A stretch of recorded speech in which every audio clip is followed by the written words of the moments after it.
നമസ്കാരം, പ്രവാസി മലയാളിയിലേക്ക് സ്വാഗതം. നാട്ടിലേക്ക് പോകാനായി വിമാനം കാത്തിരിക്കവേ പ്രവാസിക്ക് ദാരുണാന്ത്യം. വിമാനത്താവളത്തിൽ വെച്ച് ഹൃദയാഘാതമുണ്ടായി ഇന്ത്യൻ പ്രവാസിയാണ് മരിച്ചത്. UP സഹറൻപൂർ സ്വദേശി മുഹ്താസിം അഹമ്മദാണ് വിമാനത്താവളത്തിൽ വെച്ച് മരിച്ചത്. റിയാദ് കിങ് ഖാലിദ് അന്താരാഷ്ട്ര വിമാനത്താവളത്തിലെ ഡിപ്പാച്ചർ ടെർമിനൽ പാസഞ്ചേഴ്സ് ലോഞ്ചിൽ ചൊവ്വാഴ്ചയായിരുന്നു സംഭവമുണ്ടായത്. ഗോ എയർ റിയാദ് ഡൽഹി വിമാനത്തിൽ യാത്ര ചെയ്യാനാണ് മുഹ്തസിം ടിക്കറ്റ് എടുത്തത്.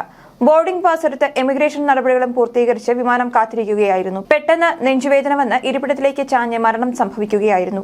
മൃതദേഹം റിയാദ് നസീം അക്ബറിൽ ഖബറടക്കും. റിയാദ് KMCC മലപ്പുറം ജില്ലാ വെൽഫെയർ വിംഗാണ് മരണാനന്തര നടപടികൾ പൂർത്തീകരിച്ചത്. അതേസമയം പ്രവാസി ലോകത്ത് ദുരിതം അനുഭവിക്കുന്ന മറ്റൊരു പ്രവാസിയുടെ വാർത്തയും കഴിഞ്ഞ ദിവസം പുറത്തുവന്നിരുന്നു. കടുത്ത പ്രമേഹത്തെ തുടർന്ന് കാലിലെ വ്രണം പഴുത്ത് ദുർഗന്ധം വമിക്കാൻ തുടങ്ങിയതിന്റെ പിന്നാലെയാണ് UP സ്വദേശിയെ കൂടെ താമസിക്കുന്നവർ മുറിയിൽ നിന്ന് പുറത്താക്കിയത്.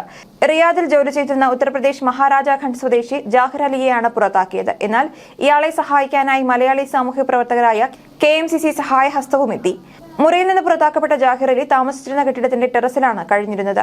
കാലിലെ മുറിവ് പഴുത്ത ദുർഗന്ധം വമിക്കുന്നതിനാൽ മുറിയിലുള്ളവർ കെട്ടിടത്തിന്റെ മുകളിലേക്ക് മാറ്റുകയായിരുന്നു.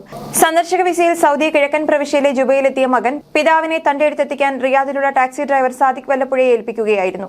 ഇയാളെ കൊണ്ടുപോകാനായി റിയാദിലെ താമസ സ്ഥലത്ത് എത്തിയപ്പോഴാണ് ടെറസിൽ കഴിയുന്ന രോഗിയെ കണ്ടത്. ഇയാളുടെ അവസ്ഥ കണ്ട Sadiq Riyadh KMCC central committee welfare wing chairman Siddique തവൂരിനെ ബന്ധപ്പെട്ട് സഹായം തേടുകയായിരുന്നു. കൺവീനർ യൂസുഫിന്റെ നേതൃത്വത്തിൽ ജുബയിൽ നിന്നെത്തിയ ജാഹിർ അലിയുടെ മകനും ചേർന്ന് അടിയന്തര ചികിത്സയ്ക്കായി റിയാദ് ഷുമൈസിലെ ആശുപത്രിയിൽ പ്രവേശിപ്പിച്ചു. ജാഹിർ അലിയുടെ കാലിൽ കടുത്ത അണുബാധയുണ്ടെന്നും ഇത് ജീവന് തന്നെ അപകടമാണെന്നും ഡോക്ടർമാർ പരിശോധനയ്ക്ക് ശേഷം പറഞ്ഞു. തുടർന്ന് കുടുംബത്തിന്റെ സമ്മതത്തോടെ കാൽ മുറിച്ചു മാറ്റി.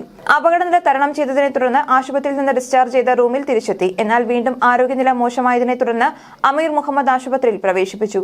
2 ആഴ്ചത്തെ ചികിത്സയ്ക്ക് ശേഷം വ്യാഴാഴ്ച ലക്നൌവിലേക്കുള്ള സ്പൈസസ് ജെറ്റ് വിമാനത്തിൽ നാട്ടുകാരനായ ജാവേദിന്റെ കൂടെ യാത്രയാക്കുകയും ചെയ്തു. ന്യൂസ് ഡെസ്ക്, പ്രവാസി മലയാളി.